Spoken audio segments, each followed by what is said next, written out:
اللہ اکبر اللہ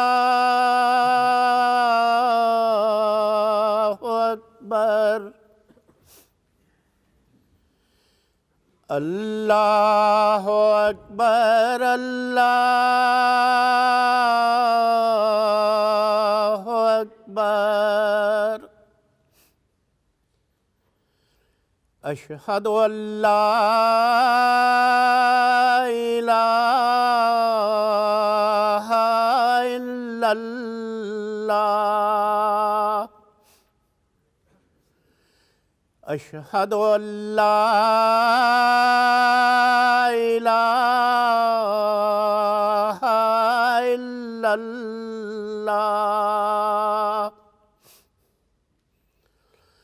اشہد ان محمد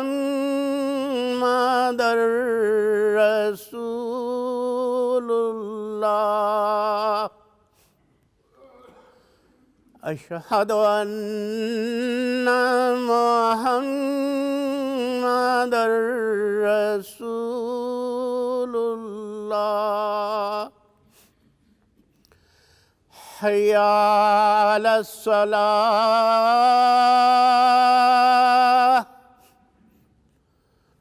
حی علی الصلاة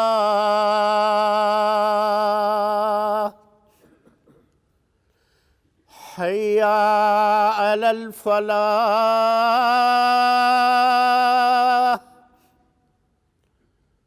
حی علی الفلاح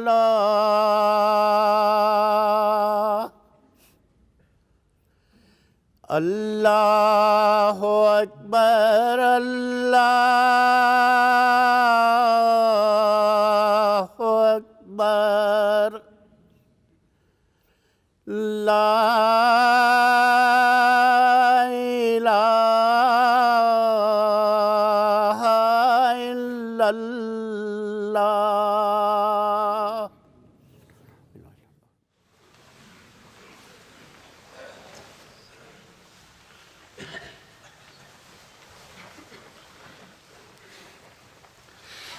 السلام علیکم ورحمۃ اللہ۔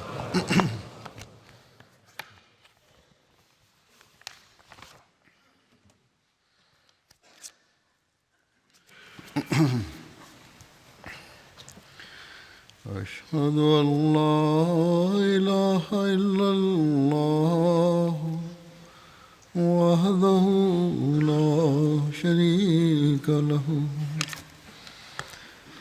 وأشهد أن محمدا عبده ورسوله أما بعد فأعوذ بالله من الشيطان الرجيم بسم الله الرحمن الرحيم الحمد لله رب العالمين الرحمن الرحيم مالك يوم الدين إياك نعبد وإياك نستعين اهدنا الصراط المستقيم صراط الذين أنعمت عليهم غير المغضوب عليهم ولا الضالين۔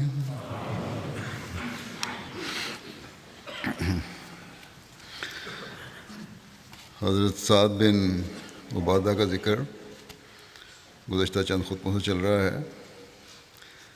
آج میں اس کا آخری حصہ بیان کروں گا۔ حضرت صلی اللہ علیہ وسلم کی وفات کے بعد انصار اپنے میں سے جن کو خلیفہ منتخب کرنا چاہتے تھے ان میں ان کا نام بھی خاص طور پر لیا جاتا ہے۔ حضرت مرزا بشیر احمد صاحب نے بھی سیرت خاتم النبیین میں لکھا ہے کہ انصار کا ان کو خلیفہ منتخب کرنے پر زور تھا اور یہ قوم کے سردار بھی تھے، اور جب حضرت ابوبکر خلیفہ منتخب کیے گئے تو یہ اس وقت کچھ متزلزل بھی ہو گئے تھے، یا بلکہ اس سے پہلے ہی انصار کے کہنے پر کہ ان کو ہونا چاہیے۔ اس حوالے سے حضرت مسلم موعود رضی اللہ تعالیٰ عنہ نے بڑی تفصیل سے روشنی ڈالی ہے اور خلافت کے مقام کی اہمیت بھی اس حوالے سے بیان کی ہے۔ اس لیے میں اس بیان کو بڑا ضروری سمجھتا ہوں، بڑی وقت کی ضرورت ہے۔ اس مسلم موت کے حوالے سے پہلے حدیث اور ایک تاریخی حوالہ بھی پیش کروں گا۔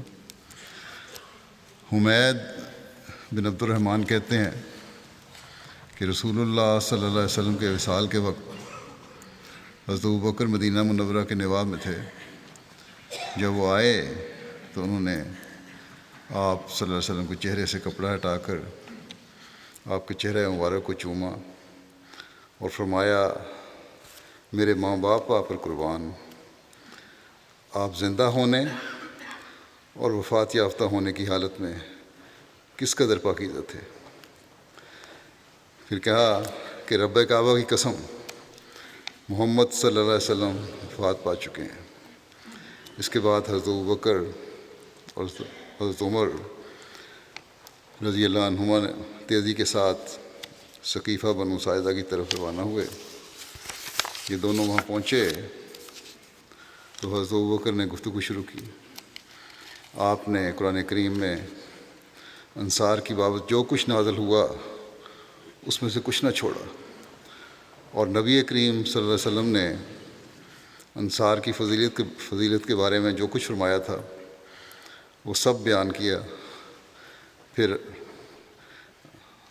آپ نے فرمایا، تم لوگوں کو علم ہے کہ رسول اللہ صلی اللہ علیہ وسلم نے فرمایا تھا کہ اگر لوگ ایک وادی میں چلیں اور انصار دوسری وادی میں، تو میں انصار کی وادی میں چلوں گا۔ پھر حضرت سعد کو مخاطب کر کے حضرت ابوبکر نے فرمایا کہ اے سعد، تجھے علم ہے کہ تو بیٹھا ہوا تھا جب رسول اللہ صلی اللہ علیہ وسلم نے فرمایا کہ خلافت کا حقدار قریش ہوں گے، لوگوں میں سے جو نیک ہوں گے وہ قریش کے نیک افراد کے تابع ہوں گے، اور جو فاجر ہوں گے وہ قریش کے فاجروں کے تابع ہوں گے۔ حضرت سعد نے کہا کہ آپ نے سچ کہا، ہم وزیر ہیں اور آپ لوگ امراء۔ یہ مسند احمد بن حنبل کی حدیث ہے۔ طبقات الکبریٰ میں اس موقع کی تفصیل میں اس طرح لکھا ہے کہ نبی کریم صلی اللہ علیہ وسلم کی وفات کے بعد حضرت ابوبکر نے حضرت سعد بن عبادہ کی طرف پیغام بھجوایا کہ وہ آ کر بیعت کریں، کیونکہ لوگوں نے بیعت کر لی ہے اور تمہاری قوم نے بھی بیعت کر لی ہے۔ اس پر انہوں نے کہا کہ اللہ کی قسم، میں اس وقت تک بیعت نہیں کروں گا جب تک میں اپنے ترکش میں موجود سارے 30 لوگوں کو نہ مار لوں، یعنی انکار کیا بقول ان کے، اور وہ لوگ جو میری قوم و قبیلہ میں سے میرے تابع ہیں ان کے ہمراہ تم لوگوں سے قتال نہ کر لوں۔ حضرت ابوبکر کو جب یہ خبر موصول ہوئی تو بشیر بن سعد نے کہا کہ اے خلیفہ رسول صلی اللہ علیہ وسلم، انہوں نے انکار کیا ہے اور اصرار کیا، یعنی انکار پر اصرار کر رہے ہیں، وہ آپ کی بیعت کرنے والے نہیں، خواہ انہیں قتل کر دیا جائے، اور وہ ہرگز قتل نہیں کیے جا سکتے جب تک کہ ان کے ساتھ ان کی اولاد اور ان کے قبیلے کو قتل نہ کیا جائے، اور یہ لوگ ہرگز قتل نہیں کیے جا سکتے جب تک کہ قبیلہ خزرج کو قتل نہ کیا جائے، اور خزرج کو ہرگز قتل نہیں کیا جا سکتا جب تک کہ اوس کو قتل نہ کیا جائے، لہذا آپ ان کی طرف پیش قدمی نہ کریں جب کہ لوگوں کے لیے معاملہ سیدھا ہو چکا ہے۔ وہ آپ کو نقصان نہیں پہنچا سکتا. یعنی ان کی قوم میں سے اکثریت نے بیعت کر لی ہے، اگر انکار کیا ہے تو کوئی بات نہیں، کیونکہ وہ ایک ایسا تنہا شخص ہے جسے چھوڑ دیا گیا ہے. حضرت ابوبکر نے حضرت بشیر کی نصیحت کو قبول کرتے ہوئے حضرت سعد کو چھوڑ دیا. پھر جب حضرت عمر خلیفہ بنے تو ایک روز مدینہ کے راستے پر سعد سے ملے. آپ نے فرمایا کہو اے سعد. سعد نے کہا کہو اے عمر. یہ آپس میں گفتگو ہو رہی ہے. حضرت عمر نے فرمایا کہ تم ویسے ہی ہو جیسے پہلے تھے. سعد نے کہا ہاں میں ویسا ہی ہوں. خلافت آپ کو مل گئی ہے، لیکن یہ انکار، خلافت تو مل گئی ہے آپ کو، ٹھیک ہے، لوگوں نے بیعت بھی کر لی بہت سارے، لیکن میں نے ابھی تک نہیں کی. پھر انہوں نے کہا کہ بخدا آپ کا ساتھی یعنی حضرت ابوبکر رضی اللہ عنہ ہمیں آپ کی نسبت زیادہ محبوب تھا. یہ حضرت عمر کو حضرت سعد نے کہا کہ حضرت ابوبکر ہمیں زیادہ محبوب تھے آپ کی نسبت. پھر حضرت سعد نے کہا کہ بخدا میں نے اس حالت میں صبح کی ہے کہ میں آپ کی ہمسائیگی کو پسند نہیں کرتا. حضرت عمر رضی اللہ عنہ نے فرمایا کہ جو اپنے پڑوسی کی مصاحبت کو ناپسند کرتا ہے تو وہ پھر اس کے پاس سے منتقل ہو جائے. حضرت سعد نے کہا میں یہ بھولنے والا نہیں، یعنی میں کروں گا یہ، میں ایسی ہمسائیگی کی طرف منتقل ہونے والا ہوں جو آپ سے بہتر ہے. ان کے خیال میں کچھ عرصہ نہیں گزرا تھا کہ حضرت سعد نے حضرت عمر رضی اللہ عنہ کی خلافت کے آغاز میں ملک شام کی طرف ہجرت کی. طبقات الکبریٰ کا یہ حوالہ ہے. حضرت سعد کے متعلق یہ بھی ذکر ملتا ہے کہ انہوں نے حضرت ابوبکر کی بیعت کر لی تھی. چنانچہ تاریخ طبری میں لکھا ہے کہ وہ تابع القوم البیعت و بایا سعد، کہ ساری قوم نے باری باری حضرت ابوبکر کی بیعت کی اور حضرت سعد نے بھی بیعت کی. یہ تاریخ طبری کی حوالہ ہے. یہ بہرحال جیسا کہ میں نے کہا کہ حضرت مسلم موعود رضی اللہ عنہ نے جو تفصیل بیان فرمائی ہے اس میں بہت سے پہلو بیان ہو جاتے ہیں. خلافت کی بیعت بھی کیوں ضروری ہے، خلافت کا مقام کیا ہے، اور حضرت سعد نے جو کچھ کیا وہ اس کی کیا حیثیت ہے. اب بیان فرماتے ہیں اپنے خطبے میں کہ قتل کے معنی قطع تعلق کے بھی ہوتے ہیں. رسول کریم صلی اللہ علیہ وسلم کی وفات کے بعد جب صحابہ میں خلافت کے متعلق اختلاف پیدا ہوا،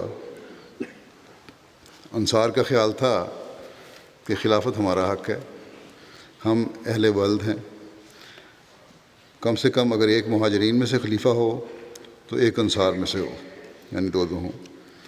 بنو ہاشم نے خیال کیا کہ خلافت ہمارا حق ہے، رسول کریم صلی اللہ علیہ وسلم ہمارے خاندان میں سے تھے. مہاجرین گو یہ چاہتے تھے کہ خلیفہ قریش سے ہونا چاہیے، کیونکہ عرب لوگ سوائے قریش کے کسی کی بات ماننے والے نہیں تھے، مگر وہ کسی خاص شخص کو پیش نہ کرتے تھے، بلکہ تعین کو انتخاب پر چھوڑنا چاہتے تھے کہ انتخاب کر لیتے ہیں، مسلمان جسے منتخب کر لیں وہی خدا تعالیٰ کی طرف سے خلیفہ سمجھا جائے گا. جب انہوں نے اس خیال کا اظہار کیا تو انصار اور بنو ہاشم سب ان سے متفق ہو گئے، مگر ایک صحابی کی سمجھ میں یہ بات نہ آئی. یہ وہ انصاری صحابی تھے جنہیں انصار اپنے میں سے خلیفہ بنانا چاہتے تھے، اس لیے شاید انہوں نے اس بات کو اپنی حد تک سمجھا، یا یہ بات ہی ان کی سمجھ میں نہ آئی، جو بھی وجہ تھی، اور انہوں نے کہہ دیا کہ میں ابوبکر کی بیعت کے لیے تیار نہیں ہوں.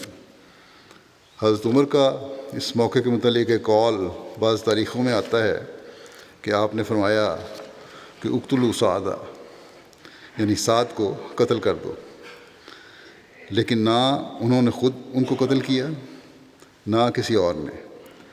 بعض ماہر زبان لکھتے ہیں کہ حضرت عمر کی مراد صرف یہ تھی کہ سعد سے قطع تعلق کر لو۔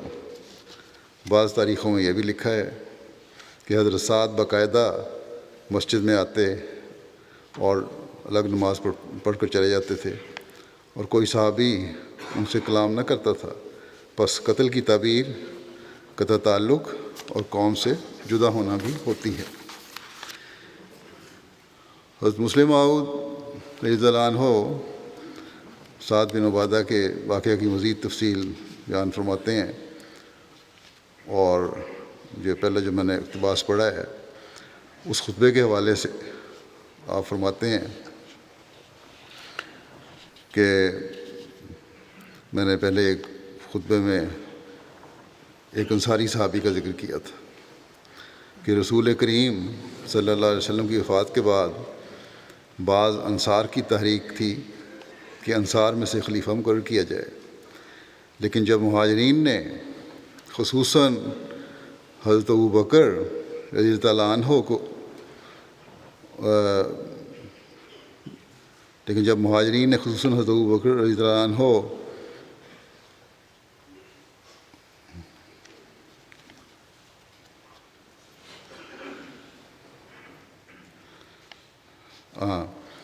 جو مہاجرین نے اور خصوصاً حضرت ابوبکر رضی اللہ عنہ نے صحابہ کو بتایا کہ اس قسم کا انتخاب کبھی بھی ملت اسلامیہ کے لیے مفید نہیں ہو سکتا، کہ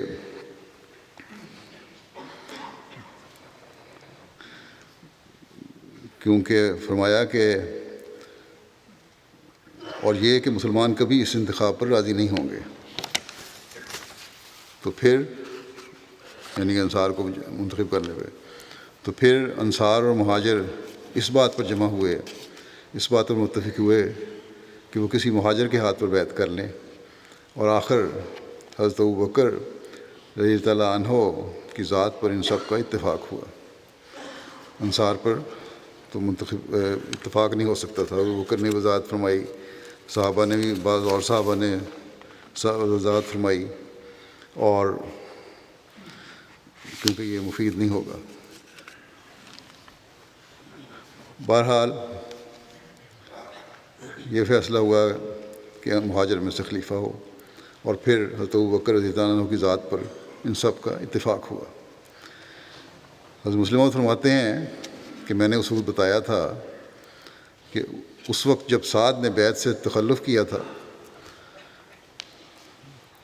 تھوڑا سا انقباض کیا تھا، تو حضرت عمر رضی اللہ عنہ نے کہا تھا کہ اقتلوا سعد، یعنی سعد کو قتل کر دو، مگر نہ تو انہوں نے سعد کو قتل کیا اور نہ کسی اور صحابی نے، بلکہ وہ حضرت عمر رضی اللہ عنہ کی خلافت تک زندہ رہے۔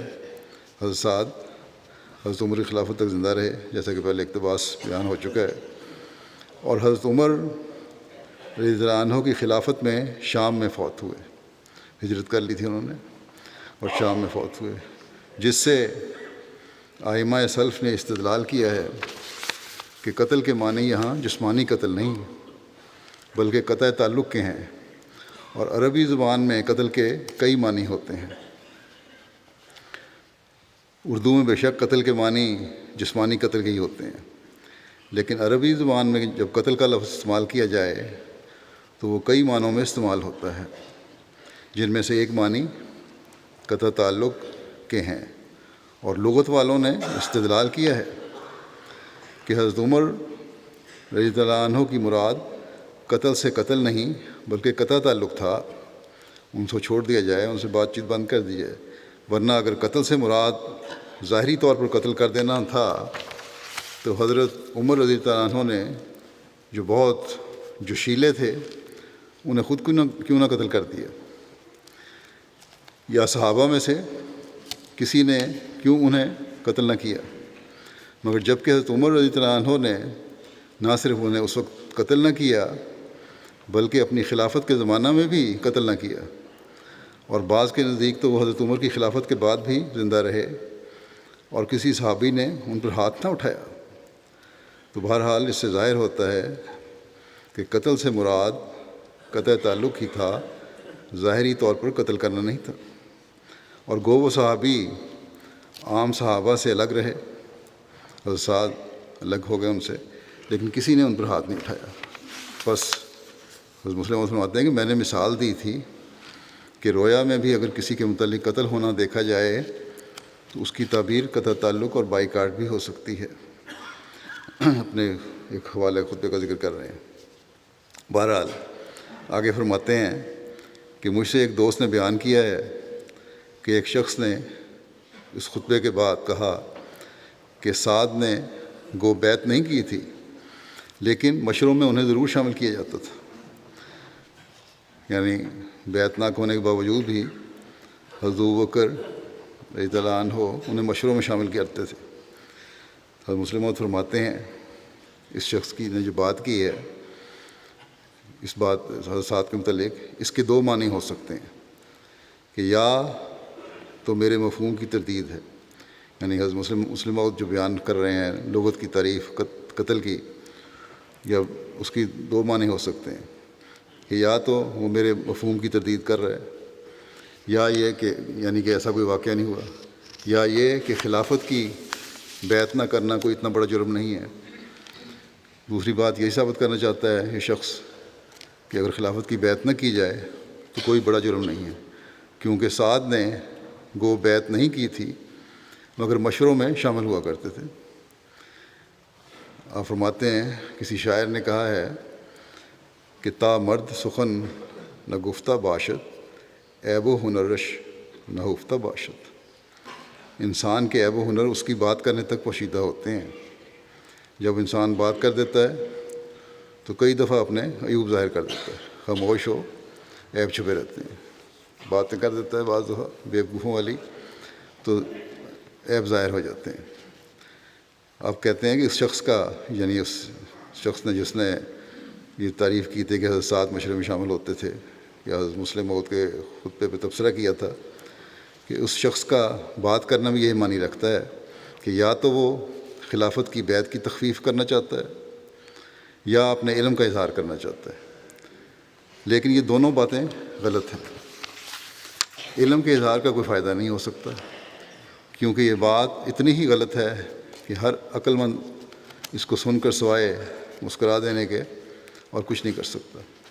صحابہ کے حالات کے متعلق اسلامی تاریخ میں 3 کتابیں بہت مشہور ہیں اور تمام تاریخ جو صحابہ سے متعلق ہے انہی کتابوں میں چکر کھاتی ہے. اور وہ کتابیں یہ ہیں کہ تہذیب التہذیب، اصابہ اور اسد الغابہ. ان تینوں میں سے ہر ایک میں یہی لکھا ہے کہ سعد باقی صحابہ سے الگ ہو کر شام میں چلے گئے اور وہیں فوت ہوئے. اور بعض لغت کی کتابوں نے بھی قتل کے معنی یا قتل کے لفظ پر بحث کرتے ہوئے اس واقعے کا ذکر کیا ہے. وہ فرماتے ہیں کہ بات یہ ہے کہ صحابہ میں سے 60-70 کے نام سعد ہیں. انہی میں سے ایک سعد بن ابی وقاص بھی ہیں جو عشرہ مبشرہ میں سے تھے. حضرت عمر کی طرف سے کمانڈر ان چیف مقرر تھے اور تمام مشوروں میں شامل ہوا کرتے تھے. معلوم ہوتا ہے کہ اس شخص نے جس نے یہ اعتراض کیا تھا خطبے پہ مسلم موعود کے، کمی علم سے سعد کا لفظ سن کر یہ نہ سمجھا کہ یہ سعد اور ہے اور وہ سعد اور. جھٹ میرے خطبے پہ تبصرہ کر دیا. یہ میں نے سعد بن ابی وقاص کا ذکر نہ کیا تھا جو مہاجر تھے، بلکہ میں نے جس کا ذکر کیا وہ انصاری تھے. ان 2 کے علاوہ اور بھی بہت سے سعد ہیں، بلکہ 60-70 کے قریب سعد ہیں. جس سعد کے متعلق میں نے ذکر کیا ان کا نام سعد بن عبادہ تھا. عرب کے لوگوں میں نام دراصل بہت کم ہوتے تھے اور عام طور پر ایک گاؤں میں ایک نام کے کئی آدمی ہوا کرتے تھے. جب کسی کا ذکر کرنا ہوتا تو اس کے باپ کے نام سے اس کا ذکر کرتے. مثلا صرف سعد یا سعید نہیں کہتے تھے بلکہ سعد بن عبادہ یا سعد بن ابی وقاص کہتے. پھر جہاں باپ کے نام سے شناخت نہ ہو سکتی وہاں ان کے مقام کا ذکر کرتے. جہاں مقام کے ذکر سے بھی شناخت نہ ہو سکتی وہاں اس کے قبیلے کا ذکر کرتے. چنانچہ ایک سعد کے متعلق تاریخوں میں بڑی بحث آئی ہے کیونکہ نام ان کا دوسروں سے ملتا جلتا تھا. اس لیے مورخین ان کا ذکر کرتے ہوئے لکھتے ہیں کہ مثلا ہماری مراد اسی ساتھ سے ہے یا مثلاً خزرجی ساتھ سے ہے، ان صاحب سے معلوم ہوتا ہے، یہ اعتراض کرنے والے صاحب جو ہیں یا تبصرہ کرنے والے، کہ ناموں کے اختلاف کو نہیں سمجھا اور یوں ہی اعتراض کر دیا، مگر ایسی باتیں انسانی علم کو بڑھانے والی نہیں ہوتی بلکہ جہالت کا پردہ فاش کرنے والی ہوتی ہیں۔ پھر آپ فرماتے ہیں کہ خلافت ایک ایسی چیز ہے جسے جدائی کسی عزت کا مستحق انسان کو نہیں بنا سکتی۔ آپ فرماتے ہیں کہ اسی مسجد میں جہاں آپ خطبہ دے رہے تھے، عالم مسجد اقصیٰ ہے، کہ میں نے حضرت خلیفہ اول سے سنا، آپ فرماتے تھے کہ تم کو معلوم ہے کہ پہلے خلیفہ کا دشمن کون تھا؟ پھر خود ہی اس سوال کا جواب دیتے ہوئے حضرت خلیفہ اول نے فرمایا کہ قرآن پڑھو، تمہیں معلوم ہوگا کہ اس کا دشمن ابلیس تھا۔ اس کے بعد یعنی آدم کو اللہ تعالیٰ نے خلیفہ بنایا تو اس کا دشمن ابلیس تھا۔ اس کے بعد آپ نے فرمایا، حضرت خلیفہ اول نے فرمایا کہ میں بھی خلیفہ ہوں اور جو میرا دشمن ہے وہ بھی ابلیس ہے۔ مسلم موعود فرماتے ہیں کہ اس میں کوئی شک نہیں کہ خلیفہ معمور نہیں ہوتا، گو یہ ضروری بھی نہیں کہ وہ معمور نہ ہو۔ حضرت آدم معمور بھی تھے اور خلیفہ بھی تھے، حضرت داؤد معمور بھی تھے اور خلیفہ بھی تھے، اور اسی طرح حضرت مسیح موعود علیہ السلام معمور بھی تھے اور خلیفہ بھی تھے۔ پھر تمام انبیاء معمور بھی ہوتے ہیں اور خدا کے قائم کردہ خلیفہ بھی۔ جس طرح ہر انسان ایک طور پر خلیفہ ہے، اسی طرح انبیاء بھی خلیفہ ہوتے ہیں، مگر ایک وہ خلفاء ہوتے ہیں جو کبھی معمور نہیں ہوتے۔ گو اطاعت کے لحاظ سے ان میں اور انبیاء میں کوئی فرق نہیں ہوتا۔ اطاعت جس طرح نبی کی ضروری ہوتی ہے ویسے ہی خلفاء کی بھی ضروری ہوتی ہے۔ ہاں، ان دونوں اطاعتوں میں ایک امتیاز اور فرق ہوتا ہے، اور وہ یہ کہ نبی کی اطاعت اور فرما برداری اس وجہ سے کی جاتی ہے کہ وہ وحی الہی اور پاکیزگی کا مرکز ہوتا ہے۔ وحی الہی اور پاکیزگی کا مرکز ہوتا ہے نبی، مگر خلیفہ کی اطاعت اس لیے نہیں کی جاتی کہ وہ وحی الہی اور تمام پاکیزگی کا مرکز ہے، بلکہ اس لیے کی جاتی ہے کہ وہ تنفیذ وحی الہی اور تمام نظام کا مرکز ہے۔ یعنی جو وحی نبی پہ اتری ہے اس کی تنفیذ کرنے والا ہے، اور جو نظام نبی نے قائم کیا ہے اس کو چلانے کا مرکز ہے خلیفہ۔ اسی لیے واقف اور اہل علم لوگ کہا کرتے ہیں کہ انبیاء کو اس عصمت کبریٰ حاصل ہوتی ہے اور خلفاء کو عصمت صغریٰ۔ اسی مسجد میں جہاں مسلم موعود فرما رہے ہیں خطبہ قادیان میں، کہ اسی مسجد میں اسی ممبر پر جمعہ کے ہی دن حضرت خلیفہ اول سے میں نے سنا، آپ فرماتے تھے کہ تم میرے کسی ذاتی فعل میں عیب نکال کر اس اطاعت سے باہر نہیں ہو سکتے۔ اگر میرا کسی ذاتی کام ہے اس میں کوئی عیب نکال لو تو اس کا اتنا مطلب نہیں کہ تم اطاعت سے باہر ہو گئے، کبھی نہیں ہو سکتے۔ جو خدا نے تم پر عائد کی ہے وہ اطاعت جو خدا نے تم پر عائد کی ہے تم اس سے باہر نہیں ہو سکتے، کیونکہ جس کام کے لیے میں کھڑا ہوا ہوں وہ اور ہے، اور وہ نظام کا اتحاد ہے۔ اس لیے میری فرما برداری ضروری اور لازمی ہے۔ تو انبیاء کے متعلق جہاں الہی سنت یہ ہے کہ سوائے بشری کمزوریوں کے، جس میں توحید اور رسالت میں فرق ظاہر کرنے کے لیے اللہ تعالیٰ دخل نہیں دیتا، اور اس لیے بھی کہ وہ امت کی تربیت کے لیے ضروری ہوتی ہے، جیسے سجدہ صاحب کہ وہ بھول کے نتیجے میں ہوتا ہے، مگر اس کی ایک غرض امت کو صحابہ کے احکام کی عملی تعلیم دینا تھی۔ یہ ایسی غلطی نبی بھی کر سکتے ہیں، حضرت صلی اللہ علیہ وسلم سے بھی ہوئی، اور سجدہ صاحب بھی آپ نے پھر ادا فرمایا کہ ان کے تمام اعمال خدا تعالیٰ کی حفاظت میں ہوتے ہیں۔ وہاں خلفاء کے متعلق انبیاء کے تمام اعمال خدا تعالیٰ کی حفاظت میں ہوتے ہیں، اور وہاں خلفاء کے متعلق خدا تعالیٰ کی یہ سنت ہے۔ انبیاء کے تو یہ ہو گیا کہ تمام اعمال خدا کی حفاظت میں ہیں، لیکن خدا تعالیٰ کے خلفاء کے متعلق اللہ تعالیٰ کی یہ سنت ہے کہ ان کے وہ تمام اعمال خدا تعالیٰ کی حفاظت میں ہوں گے جو نظام سلسلہ کی ترقی کے لیے ان سے سرزد ہوں گے، اور کبھی بھی وہ کوئی ایسی غلطی نہیں کریں گے، اور اگر کریں تو اس پر قائم نہیں رہیں گے جو جماعت میں خرابی پیدا کرنے والی اور اسلام کی فتح کو اس کی شکست میں بدل دینے والی ہو۔ وہ جو کام بھی نظام کی مضبوطی، یعنی خلیفہ وقت جو کام بھی نظام کی مضبوطی اور اسلام کے کمال کے لیے کریں گے، خدا تعالیٰ کی حفاظت اس کے ساتھ ہوگی، اور اگر وہ کبھی غلطی بھی کریں تو خدا ان کی اصلاح کا خود ذمہ دار ہوگا۔ گویا نظام کے متعلق خلفاء کے اعمال کے ذمہ دار خلفاء نہیں بلکہ خدا ہے۔ اس لیے کہا جاتا ہے کہ اللہ تعالیٰ خلفاء خود قائم کیا کرتا ہے۔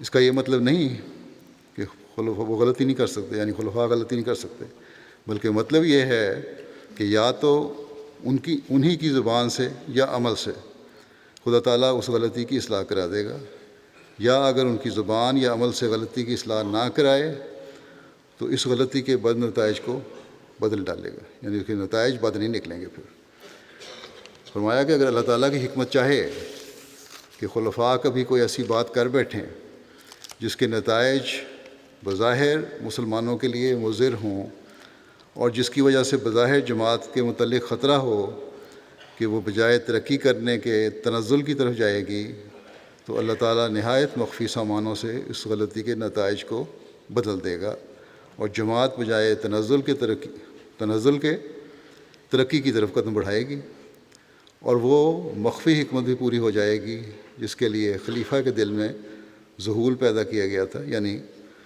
کوئی بھول ہو گئی تھی یا غفلت ہو گئی تھی، وہ حکمت پوری ہو جائے گی۔ مگر انبیاء کو یہ دونوں باتیں حاصل ہوتی ہیں، یعنی عصمت کبریٰ بھی اور عصمت صغریٰ بھی۔ وہ تنفیذ و نظام کا بھی مرکز ہوتے ہیں، اور وہی و پاکیزگی اعمال کا بھی مرکز ہوتے ہیں۔ مگر اس کا یہ مطلب نہیں کہ ہر خلیفہ کے متعلق ضروری ہے کہ وہ پاکیزگی اعمال کا مرکز نہ ہو۔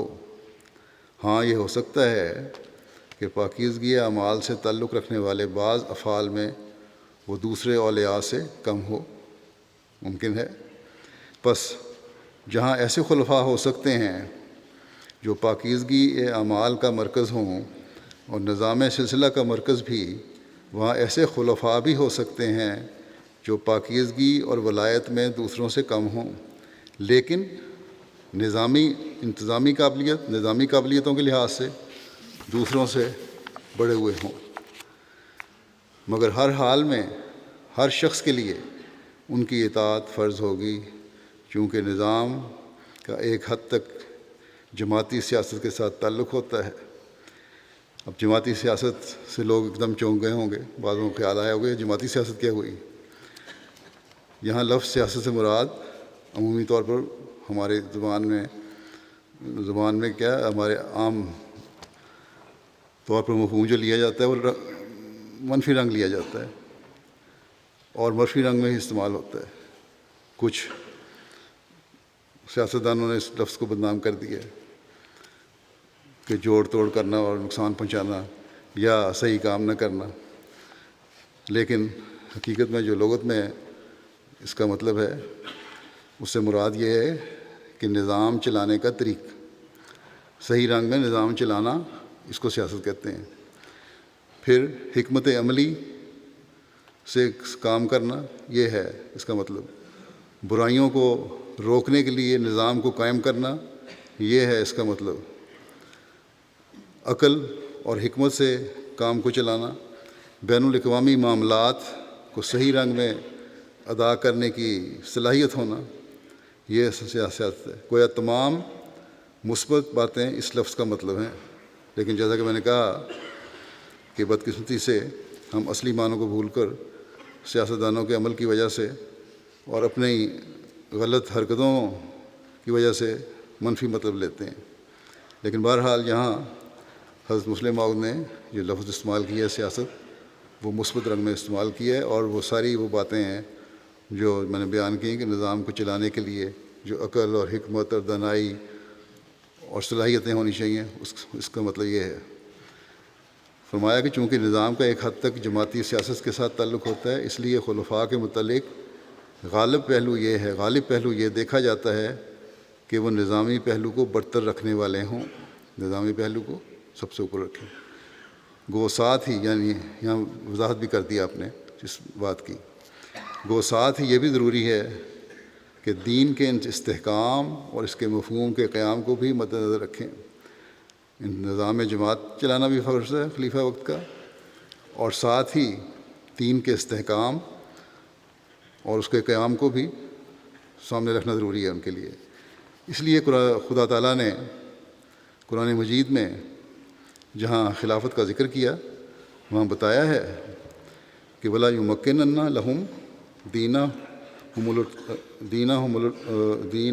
الَّذِي ارْتَضَىٰ لَهُمْ وَلَا يُمَكِّنَنَّ لَهُمْ دِينَهُمُ الَّذِي ارْتَضَىٰ لَهُمْ، خدا ان کے دین کو مضبوط کرے گا اور اسے دنیا پر غالب کرے گا۔ بس جو دین خلفاء پیش کریں وہ خدا تعالیٰ کی حفاظت میں ہوتا ہے، مگر یہ حفاظت صغریٰ ہوتی ہے۔ آپ فرماتے ہیں کہ جزیات میں وہ غلطی کر سکتے ہیں، اور خلفاء کا آپس میں اختلاف بھی ہو سکتا ہے، مگر وہ نہایت ادنیٰ چیزیں ہوتی ہیں، معمولی چیزیں، جیسے بعض مسائل کے متعلق حضرت ابوبکر رضی اللہ عنہ اور حضرت عمر رضی اللہ عنہ میں اختلاف رہا، بلکہ آج بھی امت محمدیہ ان مسائل کے بارے میں ایک عقیدہ اختیار نہیں کر سکی، مگر یہ اختلاف صرف جزیات میں ہوتا ہے۔ اصولی امور میں ان میں کبھی اختلاف نہیں ہوگا، بلکہ اس کے برعکس ان میں بھی اتحاد ہوگا کہ وہ دنیا کے ہادی اور رہنما اور اسے روشنی پہنچانے والے ہوں گے، یعنی خلفاء۔ بس یہ کہہ دینا کہ کوئی شخص باوجود بیعت نہ کرنے کے اس مقام پر رہ سکتا ہے جس مقام پر بیعت کرنے والا ہو، در حقیقت یہ ظاہر کرتا ہے کہ ایسا شخص سمجھتا ہی نہیں کہ بیعت اور نظام کیا چیز ہے۔ مشورے کے متعلق بھی یہ یاد رکھنا چاہیے کہ ایک ایکسپرٹ اور ماہر فن، خواہ وہ غیر مذہب کا ہو، اس سے مشورہ لے لیا جاتا ہے۔ حضرت مسیح موعود علیہ السلام نے ایک مقدمے میں ایک انگریز وکیل کیا، مگر اس کا مطلب یہ نہیں تھا کہ آپ نے امور نبوت میں اس سے مشورہ لیا۔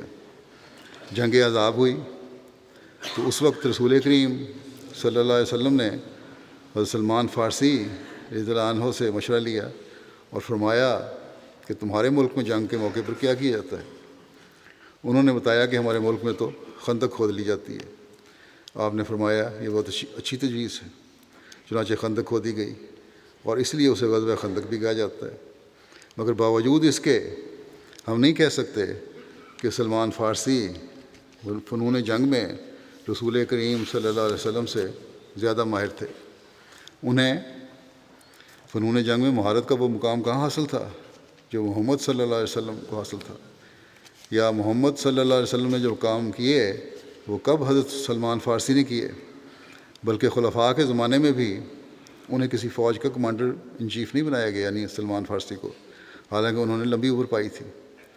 تو ایک ایکسپرٹ، خواہ وہ غیر مذہب کا ہو، اس سے بھی مشورہ لیا جا سکتا ہے۔ اور پھر اپنا خیال بیان فرماتے ہیں کہ میں بیمار تھا تو انگریز ڈاکٹروں سے بعض مشورے لے لیتا ہوں، مگر اس کا مطلب یہ نہیں ہے کہ خلافت میں بھی میں نے ان سے مشورہ لیا یا ان سے مشورہ لیتا ہوں، یا یہ کہ میں انہیں اسی مقام پر سمجھتا ہوں جس مقام پر حضرت مسیح موعود علیہ السلام کے صحابہ کو سمجھتا ہوں، صحابہ سے مشورہ لیتا ہوں۔ تو اس کا مطلب یہ نہیں ہے کہ غیر سے مشورہ لینا اور صحابہ سے مشورہ لینا ایک بات ہے، صحابہ کا مقام بہرحال بلند ہے۔ فرمایا کہ بلکہ اس کا مطلب صرف یہ ہوتا ہے کہ میں نے طب میں مشورہ لیا، ایک خاص فیلڈ ہے جس میں ایک خاص شعبہ ہے، اس میں مشورہ لیا، یا کسی خاص بات کے لیے مشورہ لیا۔ بس فرض کرو کہ سعد بن عبادہ نے کسی دنیاوی امر میں جس میں وہ ماہر فن ہوں مشورہ لینا ثابت ہو سعد بن عبادہ سے کسی دنیاوی امر میں جس میں وہ ماہر فن ہو مشورہ لینا ثابت بھی ہو،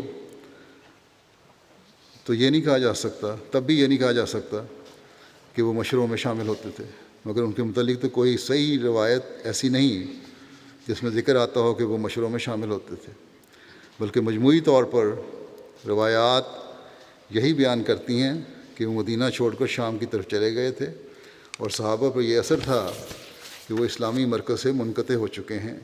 اس لیے ان کی وفات پر صحابہ کے متعلق آتا ہے کہ انہوں نے کہا کہ فرشتوں یا جنوں نے انہیں مار دیا، جس سے معلوم ہوتا ہے کہ صحابہ کے نزدیک ان کی موت کو بھی اچھے رنگ میں نہیں سمجھا گیا، کیونکہ یوں تو ہر ایک کو فرشتہ ہی مارا کرتا ہے، ان کی وفات پر خاص طور پر کہنا کہ انہیں فرشتوں نے یا جنوں نے مار دیا بتاتا ہے کہ ان کے نزدیک وفات ایسے رنگ میں ہوئی کہ گویا خدا تعالیٰ نے انہیں اپنے خاص فعل سے اٹھا لیا کہ وہ شقاق کا موجب نہ ہوں۔ یعنی بہرحال بدری صحابہ میں سے تھے تو کسی قسم کے نفاق یا کوئی اور مخالفت یا اور کسی ایسی بات کا موجب نہ ہوں جس سے پھر ان کا وہ مقام گرتا ہو، لیکن بہرحال علیحدہ ہو گئے۔ یہ بیان کرنے کے بعد فرماتے ہیں کہ یہ تمام روایات بتلاتی ہیں کہ ان کی وہ عزت صحابہ کے دلوں میں نہیں رہی تھی جو ان کے اس مقام کے لحاظ سے ہونی چاہیے تھی جو کبھی انہوں نے حاصل کیا تھا، اور یہ کہ صحابہ ان سے خوش نہیں تھے، ورنہ وہ کیوں کر کہہ سکتے تھے کہ فرشتوں یا جنوں نے انہیں مار دیا، بلکہ ان الفاظ سے بھی زیادہ سخت الفاظ ان کی وفات پر کہے گئے ہیں جنہیں میں اپنے منہ سے کہنا نہیں چاہتا۔ بس یہ خیال کہ خلافت کی بیعت کے بغیر بھی انسان اسلامی نظام میں اپنے مقام کو قائم رکھ سکتا ہے، واقعات اور اسلامی تعلیم کے بالکل خلاف ہے، اور جو شخص اس قسم کے خیالات اپنے دل میں رکھتا ہے میں نہیں سمجھ سکتا کہ وہ بیعت کا مفہوم ذرہ بھی سمجھتا ہو۔ حضرت سعد بن عبادہ کی وفات حوران ملک شام میں ہوئی، حضرت عمر کے خلیفہ منتخب ہونے کے 2.5 سال کے بعد ہوئی تھی۔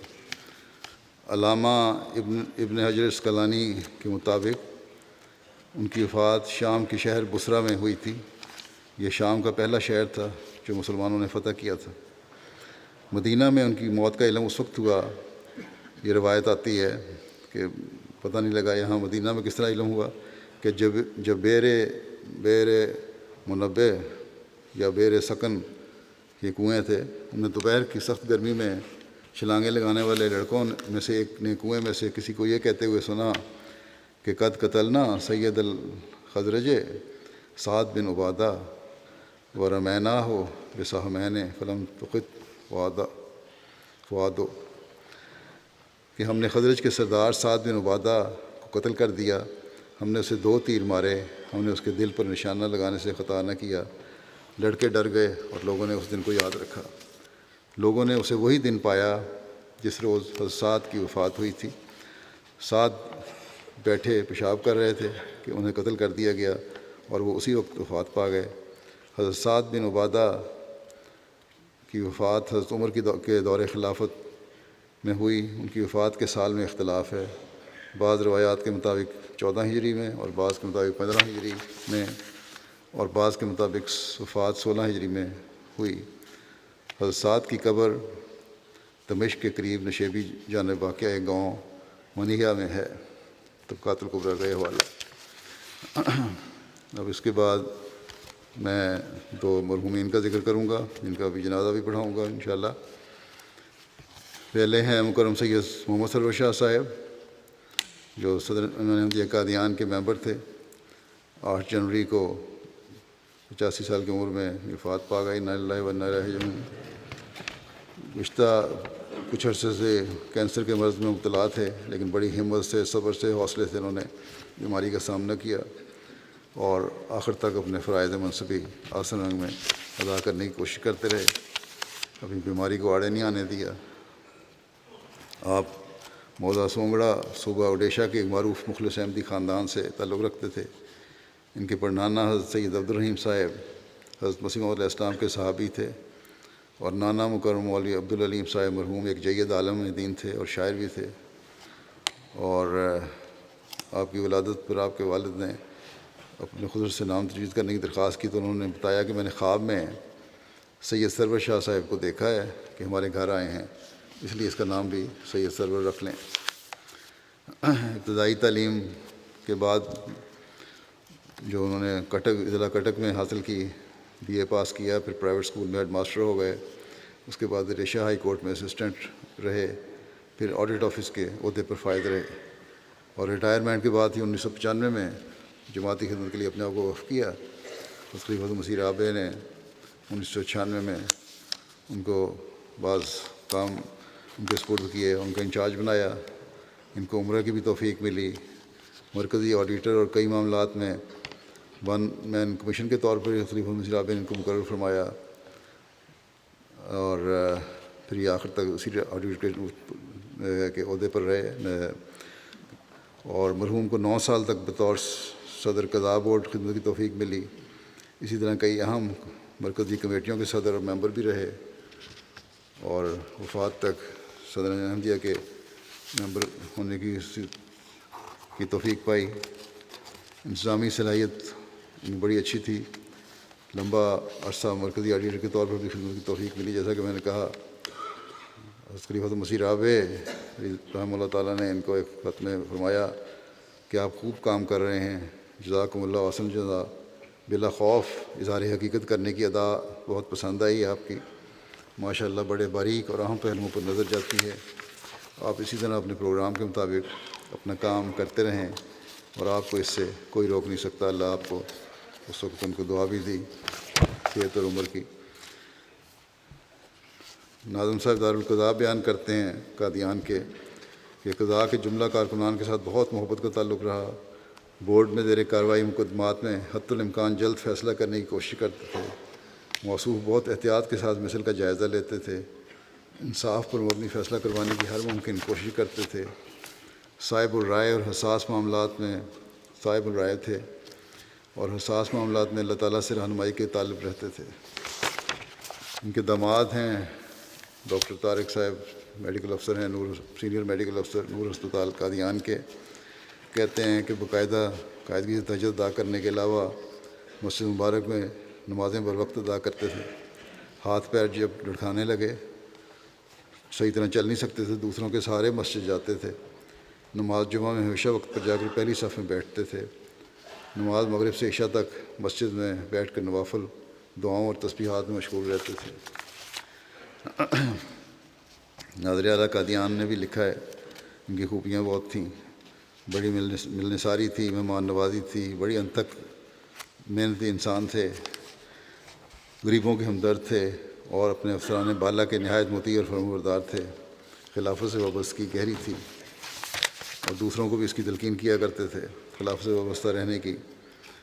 اللہ تعالیٰ کے فضل سے مرحوم موسی تھے، اور مرحوم کے سب بیٹے بیٹیاں جماعتی کاموں میں بڑھ چڑھ کر حصہ لے رہے ہیں، اور ان کے چھوٹے بیٹے سید محمود احمد نور ہسپتال قادیان میں بطور فارماسسٹ خدمت کی سر انجام دے رہے ہیں۔ ان کے دونوں داماد سید تنویر احمد صاحب اور ڈاکٹر طارق احمد صاحب وقف زندگی ہیں، قادیان میں خدمت کی توفیق پا رہے ہیں۔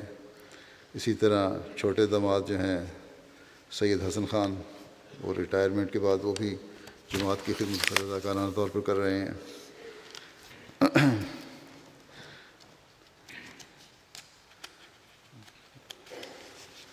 جب تک صاحبزادہ مرزا وسیم احمد صاحب مرحوم ناظر اعلیٰ رہے، ہمیشہ ادب کے دائرے میں رہتے ہوئے آڈٹ کیا اور ان سے متعلقہ سوالات کیا کرتے تھے۔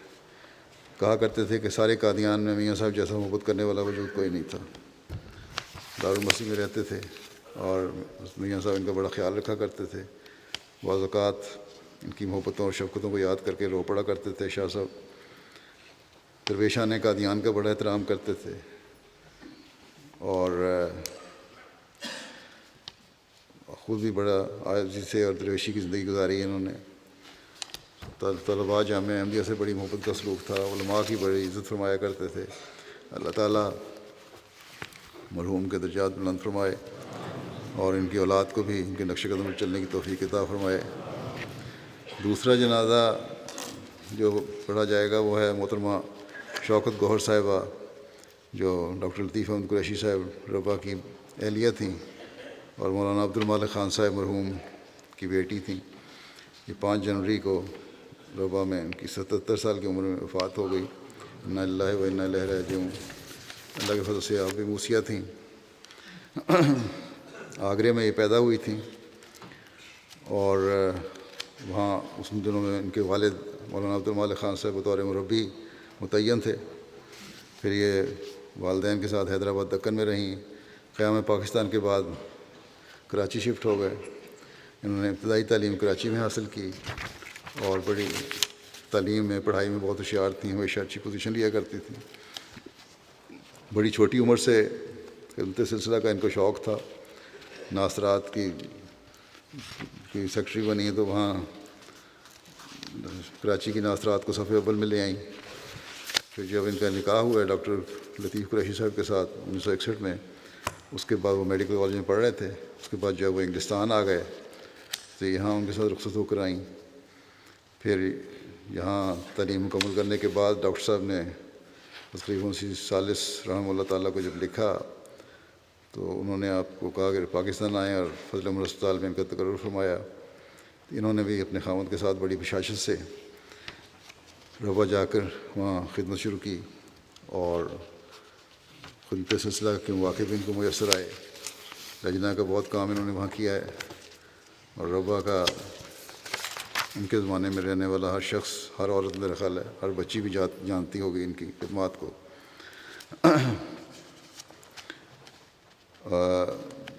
میری والدہ سرزادی ناصرہ بیگم صاحبہ جب صدر لجنہ ربا تھیں تو انہوں نے ان کو مجلس عاملہ میں جنرل سیکرٹری مقرر کیا تھا اور 15 سال تک اس کام پر متعین رہیں اور بڑی انہیں سے انہوں نے ٹریننگ لی تھی. اس کے بعد بڑے اعلیٰ انتظامی صلاحیت کے ساتھ انہوں نے کام کیا. پھر مرکزی عاملہ میں بھی سیکرٹری کے طور پر کام کیا.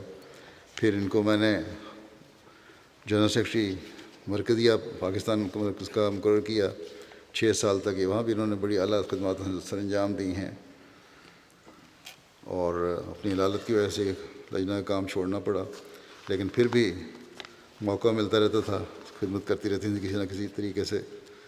50 سال تک مختلف شعبہ جات میں خدمت سلسلہ کی انہوں نے توفیق پائی ہے اور آپ کے ساتھ کام کرنے والی ہر عورت، ہر بچی بڑی تعریف کرتی ہے آپ کی.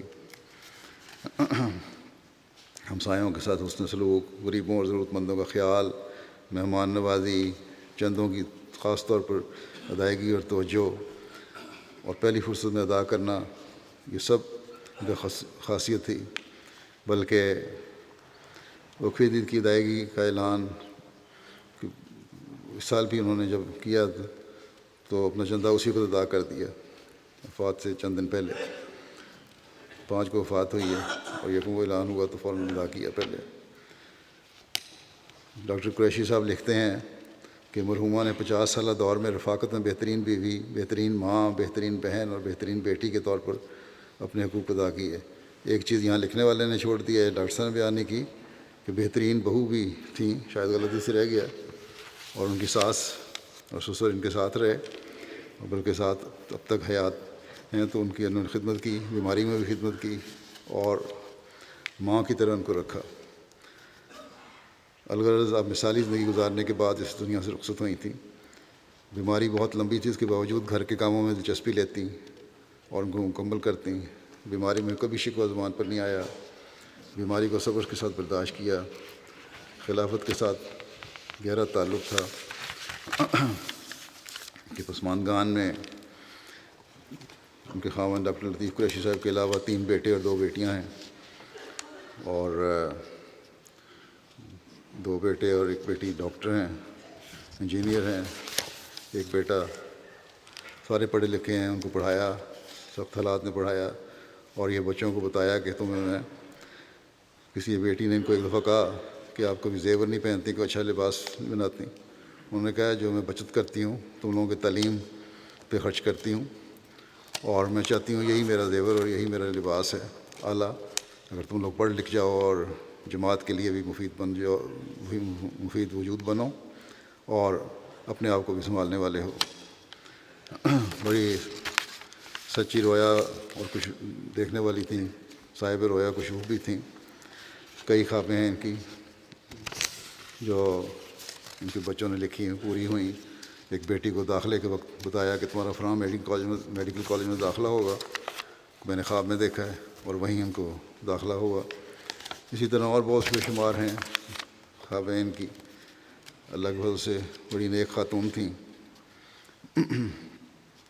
اور اپنی بہنوں کا وغیرہ خیال رکھا. ان کے بیٹے عبد المالک نے لکھا ہے کہ جماعت کی بے لوث خدمت کرنے والی تھیں. کئی دفعہ دفتر لجنہ سے دارالعلوم تک شدید گرمی میں پیدل چلتی آئیں، اور کبھی ایک دفعہ بھی شکوہ نہیں کیا.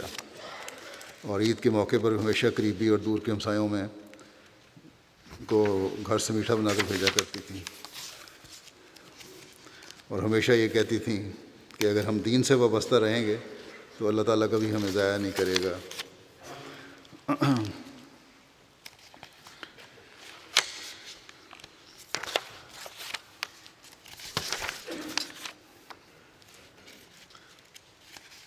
بیٹی ان کی کہتی ہیں کہ میرے شادی کے بعد جب میرے بچے ہوئے جو امریکہ میں رہتے ہیں تو مجھے ہمیشہ تلقین کی کہ امریکہ اور باہر کے ملکوں کے عمومی برے ماحول سے بچنے کے لیے اپنے بچوں سے پیار اور دوستی کا تعلق رکھنا، گھر کا ماحول ایسا بناؤ کہ ان کا گھر میں دل لگے اور باہر جانے کے بجائے گھر میں زیادہ وقت گزاریں. پھر یہ بیٹی کہتی ہیں کہ میڈیکل کالج میں ایک دفعہ لڑکیوں نے میری مخالفت کی، احمدی ہونے کی وجہ سے بائیکاٹ کر دیا. میں نے اپنی امی کو فون کیا اور رونے لگی تو انہوں نے بڑے اچھے انداز میں نصیحت کی اور فرمایا کہ اس میں رونے کی کیا بات ہے، یہ تو انبیاء کی سنت ہے جو جس پہ تمہیں چلنے کا موقع مل رہا ہے. اور یہ کہا کہ لکھ لو کہ اگر احمدیت کی وجہ سے کوئی تکلیف پہنچی تو اللہ تعالیٰ تمہیں کبھی ضائع نہیں کرے گا اور امتحان میں کامیاب ہوگی. چنانچہ کہتی ہیں کہ میں امتحان میں نہ صرف کامیاب ہوئی بلکہ وہی شرارتی لڑکیاں سب کے ساتھ فیل بھی ہو گئیں.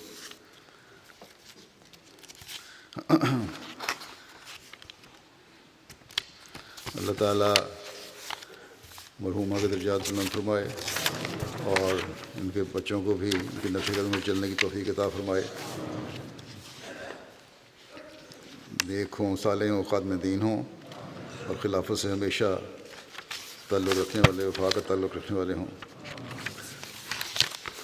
جیسا کہ میں نے کہا نمازوں کے بعد ان کا نماز جنازہ غائب پڑھاؤں گا دونوں کا.